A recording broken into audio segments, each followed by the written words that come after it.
ultimately, what do we do about Jan Brewer? I mean, already 2 people have died because of her Medicare cuts, deciding that Medicare was no longer going to, without any notice, was no longer going to cover transplants. Oh, you thought you were covered? You thought you were insured? Sorry, tough luck. And now they want to tax fat people, basically. Arizona's proposing a $50 Medicaid tax for people who are obese. So, what do we do about this? Actually, this is not one of those. I don't think this is one of those black and white issues. There are multiple dimensions to it, and so to explore those, my erudite and thoughtful friend Seton Motley with lessgovernment.org on the line with us. Hey, Seton. Good afternoon, sir. How are you? I am great, but I'll get better.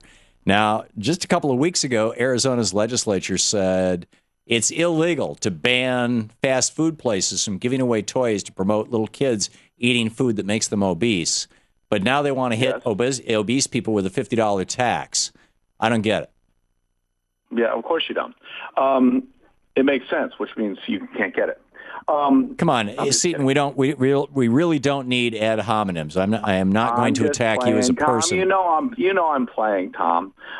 This is first of all, this is a factor of he who pays the piper calls the tune, and these people are getting free medicine. So if they're applying rational, common sense, private sector approaches to things. If you're a bad driver, you pay more for car insurance than if you're a good driver.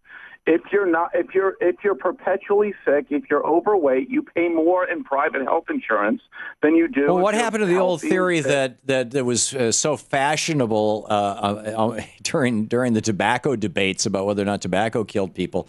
That, if tobacco does kill people, it causes them to die younger, which means that it costs us less in health insurance and other, life-sustaining expenses. I mean, it's if obesity is increased risk of mortality, shouldn't the state be giving obese people extra money because they're going to kick off faster?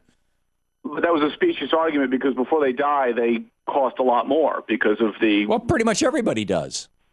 Well, no, but I mean, overweight people cost more throughout their lives because of the health attending health problems that go along with being overweight, right. High blood pressure, diabetes, et cetera, et cetera, et cetera. Yeah, I acknowledge those things. Here's my take on it, and let's look at the contrast here between us.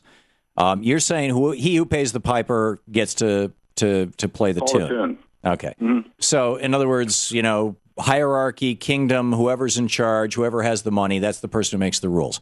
What I'm saying is that if you look at the countries all around the world that have national healthcare systems, which is 33 of the 34 OECD nations, in other words, all of the fully developed countries in the world, except us, that in those countries, and they're all retreating. England is retreating. In those countries, they have aggressive programs because everybody is in this together, in the healthcare program together, and everybody is paying taxes into it together. They have aggressive programs to combat things like smoking and obesity, and I mean, in some cases, it takes some time. Denmark and Norway didn't pick up the smoking thing till about 10 years ago. The obesity thing. Now, you say they're retreating in the UK. You're right. And there is some retreat from that. And at the same time, obesity is on the rise. They've been ever since Thatcher. The UK has been the outlier among all the European nations. They're retreating from centralized, top-down, nice health care. They're going to. But that's what you're advocating. You're saying whoever is at the top gets to like Reagan, trickle down on everybody else with the tune that they're playing. They get to create a nation of peons. The solution is to go get your own health insurance, and then you won't have to deal with this.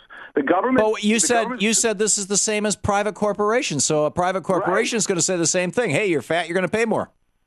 Right, but the difference is it's a private relationship, and therefore you can't critique it than when the government's doing it. I don't want the government doing it because I don't want the government in the healthcare business. We've already long established that. So the government stinks at doing everything it tries to do. Really? So I'd much your mail doesn't come on time? Sector.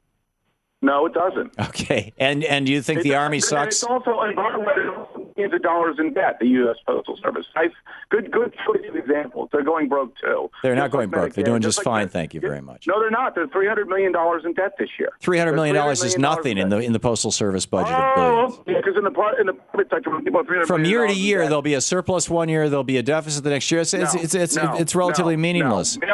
Seton, first-class mail is dying, and you know it. First-class mail is diminishing, yeah. It's being and so is third-class mail, and the post office is picking up, some of that slack. They're changing. They're changing. They're absolutely changing. No, it's the government. They're not changing. They're keeping things exactly the same. They can't even stop delivering on Saturday for 2 years because of the union contract. If government does things poorly and the private sector does things so wonderfully, why is it that the average for-profit health insurance company in this country has somewhere between a 20 and 30% skim off the top overhead? In fact, Obama just passed a law saying that they have to spend 85 cents of every dollar that they bring in, and they're protesting that. That's a totally fraudulent number, Tom. The average profit for a major health insurance provider is between 1.5% and 2%. I'm not talking profits. I'm talking total expenses. You've got at United Healthcare, 1.5–2% profits. Seton, at United Healthcare, you've got a CEO who, for his first 5 years of work, made $477 million, and you've got over 100 people who make more than $1 million each. Plus, you've got money you got to pay to stockholders. Plus, you got money that you got to pay on advertising on TV to whitewash the horrible reputation of this predatory corporation. And you've got all those expenses. Medicare has none of those expenses. Yeah, well, but the difference being that the private provider does a much better job of providing medicine. Then why is it that all these people show up at the tea parties with signs that say "Keep your government hands off my Medicare"? Because the private sector does better than Medicare. Medicare stinks on ice. It's terrible. Well, then why do people who have it want to keep it? They don't want to keep it. Well, there's a certain sector that like getting free stuff. That's not a shocker. That's how Democrats have been buying votes. It's not free stuff. People have paid into it their entire lives.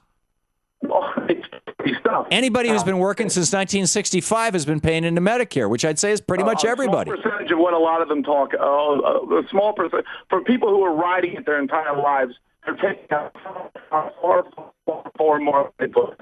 Yeah, your phone is breaking up, Seton. But to the point of, should we have top-down systems where people at the top simply make the decisions and decide, okay, you're fat, you're going to pay an extra $50, or should we have a we society where collectively we say, we have an obesity problem in this country, and we're not going to solve it simply by charging fat people $50.